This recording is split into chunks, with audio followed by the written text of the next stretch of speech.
Public Affairs analyst Ambrose Igboke to shed more light on this current development in Edo State, talking about Edo politics. Hello, sir. Ambrose, good evening.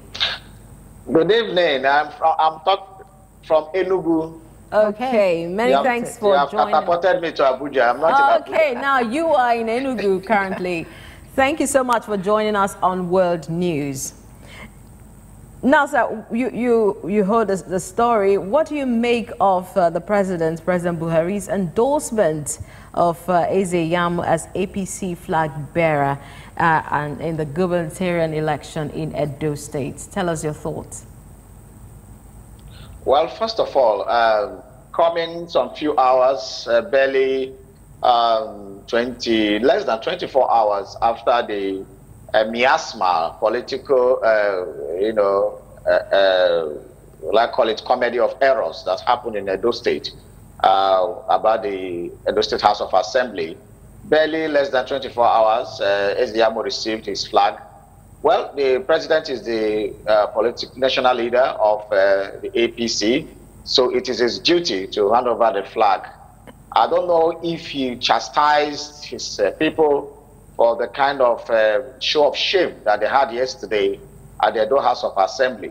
I don't know what he told them behind closed doors, but I assume that as a leader of Nigeria, he would tell them not to put trouble in the surface and set Edo State on fire because of an election. In the last election, 2019, the APC lost in some states. So it's not a do or die affair. The PDP also has lost the presidency in 2015. So we should learn how to play politics of maturity. We should learn how to play politics of tolerance.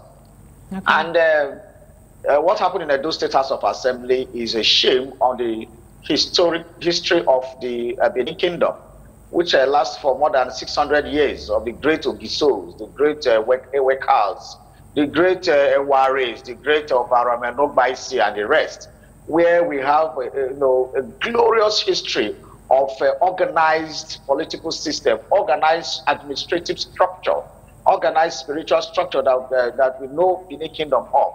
And to see that kind of sort of shame in that ancient city, I'm sure the great forefathers of Edo State, of Edo Kingdom and Benin Kingdom will turn in their graves.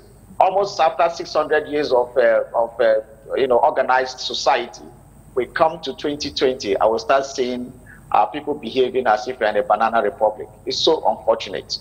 Okay. Now, you just made mention of the takeover of the Edo State House of Assembly. And the governor actually says that it's tantamount to a coup d'etat. Do you think that's really the case? And if it is, I mean, can we expect any fair or credible election in Edo State? What do you think?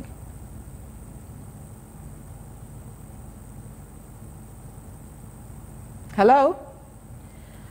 Are you still with us? Ambrose. Hello, Ambrose, can you hear me?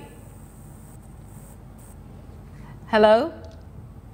Can you hear us? Am I still on air? Yes, you are. Can you hear us? Okay, yes, I can hear you now. At a point, I was not hearing you. Okay, the question again. Did you hear the question I asked? I think no, I didn't hear the last one. Okay, I'll repeat the question. I said that the governor of Edo State, the incumbent right now, Godwin Obaseki, has actually said that the takeover of the State House of Assembly in Edo State is tantamount to a coup d'etat. Is he right in saying that? And if that is so, with the current developments, can we expect a fair and credible election in Edo State?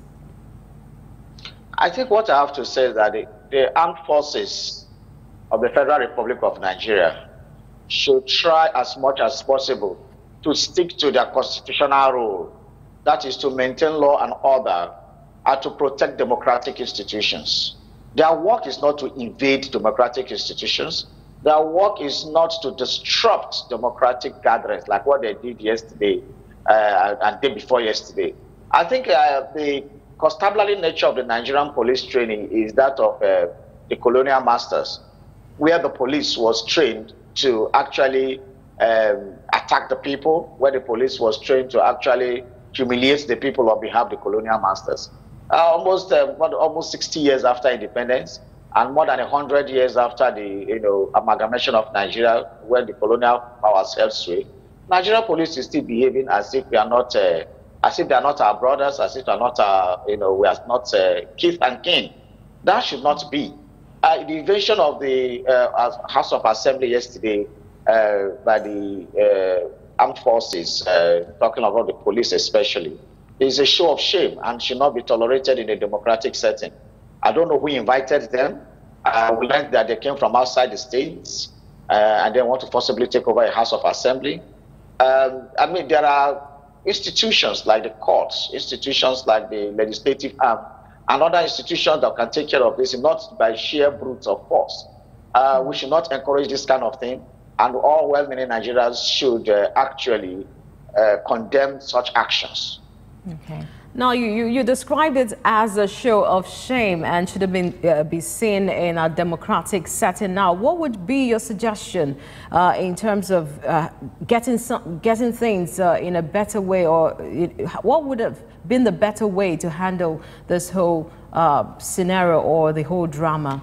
What would you suggest? Well, the first thing is that the two gladiators in this fight in Edo State are not fighting for the masses, basically. It's all about selfish political fight, be it Obaseki, be it Shobole. So it's not about the Edo people. It's about their own personal political gains, and that is what we have been seeing over the years. So they should not set Edo State on fire because they want to actualize self-political ambition. The Edo people also should not be taken for a ride. They know what is right and they know what is wrong. The recommendation forward is that let the people of Edo State decide who will be their governor.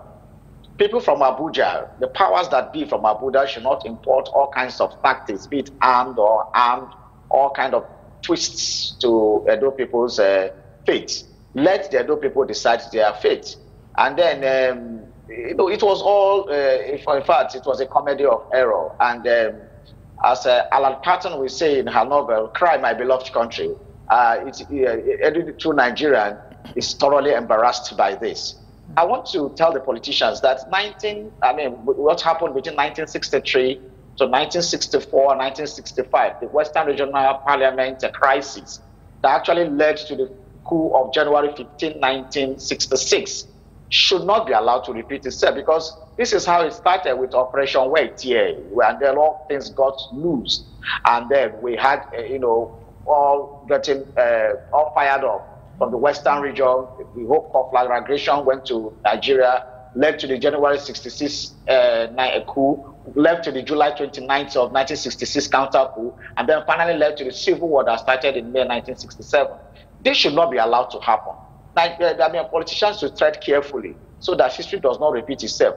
There are legal ways to address this matter.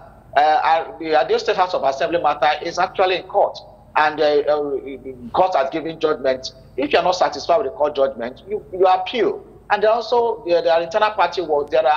What is the campaign for? Go to the grassroots, campaign to the people, let the people, buy your agenda, let the people buy into your manifesto, let the people vote for you because they believe in you, not trying to manipulate the process, which is very, very sad. Indeed. Okay, thank you so much, Ambrose Igboke.